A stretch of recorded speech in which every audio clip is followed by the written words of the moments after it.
This week's Parshas are Achrei Mos Kedoshim. One of the main topics in Achrei Mos is the Avodah of Yom Kippur.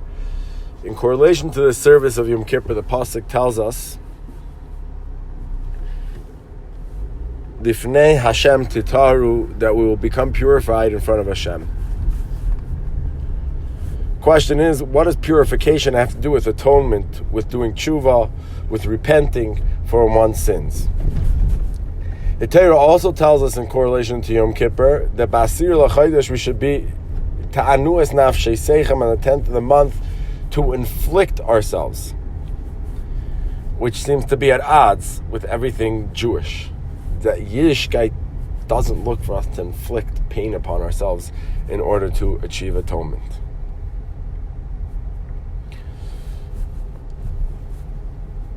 The Pasuk also tells us that that Yom Kippur is Shabbos Shabbosein LaHashem. Chazal teach us that the Shabbos Shabbosein LaHashem means that it's a Shabbos also for your guf, like a regular Shabbos, but in addition to the Shabbos of a regular Shabbos for your guf, it's a complete cessation, and it's also a Shabbos for one's soul. What do we make out of all these things that the Torah tells us about Yom Kippur that are hard to understand?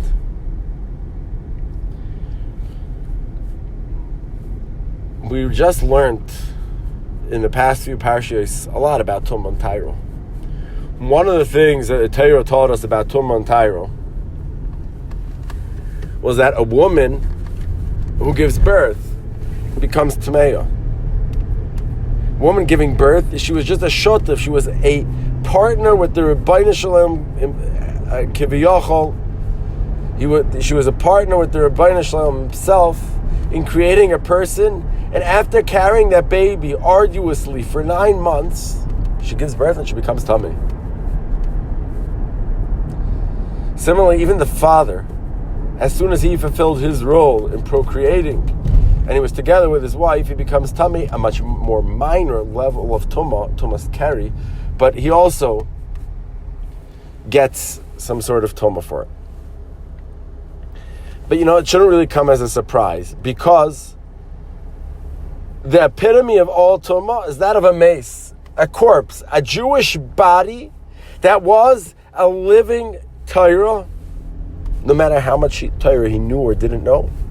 Right? You don't have to be a Talmud Chacham for a Jew to be holy. The Pasuk tells us in Shir Hashirim, Kifach Harimain Rakosech, like the slice of a pomegranate full of seeds is the empty ones. And Chazal explained this to mean that even the Rekonim Shebecha, those that aren't religious, that aren't full of doing Torah and mitzvahs, are still full of Torah and mitzvahs.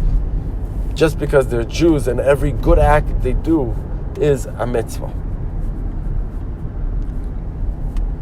So, a Jewish body, which is a merkava, it's a chariot for their neshama, becomes tummy the second the neshama leaves. So, we have to understand this pattern in Tumah, and it's very simple. Once we've outlined a few of these scenarios, without getting into all the other scenarios, what's happened is that when Kedusha leaves a Kli, it creates a vacuum for Tumah. When Kedusha is forced to leave a Kli, because Chet, sin, comes in, not only is there a vacuum which will somehow be filled by Tumah, and if it's not filled by Tumah in some sort of natural way, so then they might get tzaras, right? Many of the reasons, the Medrash lists many reasons that tzaras can happen to a person, can befall a person. Most of them have to do with averos, and that's the very idea, because the chet pushes away all that which is good, creates a vacuum, and it's going to get fulfilled with Tumah. Now that that's understood, when we want to achieve atonement, one of the main elements is going to be to sterilize that which has become contaminated. in order to create a sterile region, we have to stop with everything which is contaminating, and really we have to stop pretty much everything to allow that cleansing process, that sanitation to go on, that sanitizing of the guf. And that's v'nisam esnafshei seichem. It's only for a day before, and you have to prepare. And the Torah tells us that it tells us mi'erev ad erev. It's mashma that you should fast already from the 9th day. So the Torah Chazal explained to us that kol ha'oichel b'tshi, anybody who eats on the 9th day, erev Yom Kippur, malo olav akasav ki'ilu, the Torah considers it for him as if he had fasted the 9th and the 10th, because you're only supposed to do it during that cleansing process. That's the only time that we have such a cessation from all humanly, bodily functions to the best of our ability, in order to allow sanitizing of the guf to recreate a sterile region, in order for us to be able to do Torah mitzvahs anew, and able for us to be cleansed from chet, from sin. Because otherwise it's just going to be more and more attracting that chet in, because it's going to be a non-sterile region. And it can be a contaminated region. It's a Shabbos for the nefesh, for the neshama. It's a complete cessation in order to allow that rejuvenation, that resanitizing, that recreating of a sterile region, of turning our guf into a sterile region. Parshas Kedoshim starts off, Kedoshim tiyu ki kadosh ani. There's lots to be said on this pasuk, but one of the most famous explanations is that of one of the most classic Rambans, where the Ramban says that the pshat in this pasuk, the way to understand this pasuk very simply, is that the Torah told us all sorts of things that we shouldn't do, illicit relationships that we must abstain from, things that we can't eat, non-kosher items, idol worship that we can't do, all sorts of different things. And now the Torah comes to tell us, in addition to all those things that we can't do, Kedoshim tiyu. Figure out the rest.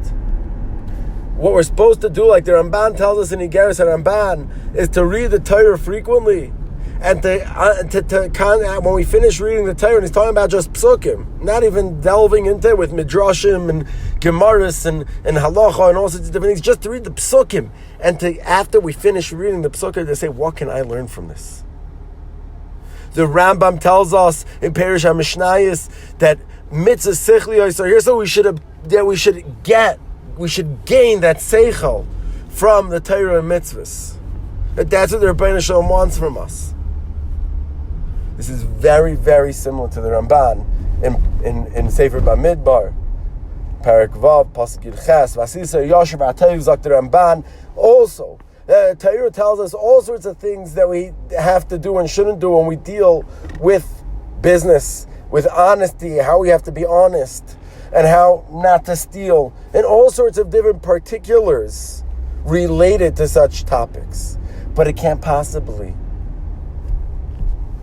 tell us each and every scenario and always how we have to behave and act. Therefore, the Torah tells us, after it's told us so much of what yes and not to do, the Torah tells us, Vasisa Yosher Atayv, apply what I told you now to every other scenario. Figure out what the Rebbeinu Shalom wants me, what the Torah Kedoshah would say in such a scenario. In every interaction you have with your neighbor, in every interaction you have with your employer or employee, with your customer, with your business partner, with everyone. How to act in your home, how to act in your bedroom, how to be tzanua, what to eat, what not to eat, how to eat, and when to eat. Everything has to be influenced by the Torah HaKadoshah. And that's what these psukim are coming to tell us. And that's what we have to do. And if we do that, the Chazal tells us, that when a Talmid Chacham talks idle chat, so to speak, even that is Torah. Why? Because it's infused with Torah. It's become part of his very fabric. His every fiber has become a piece of Torah. Has become, you can gain from it a Torah idea by seeing how they act. And that's what we have to strive for. To take from each and every Torah mitzvah that we've learned and somehow attach it to how we act and what we do, for it to become that Torah influences everything. Good Shabbos.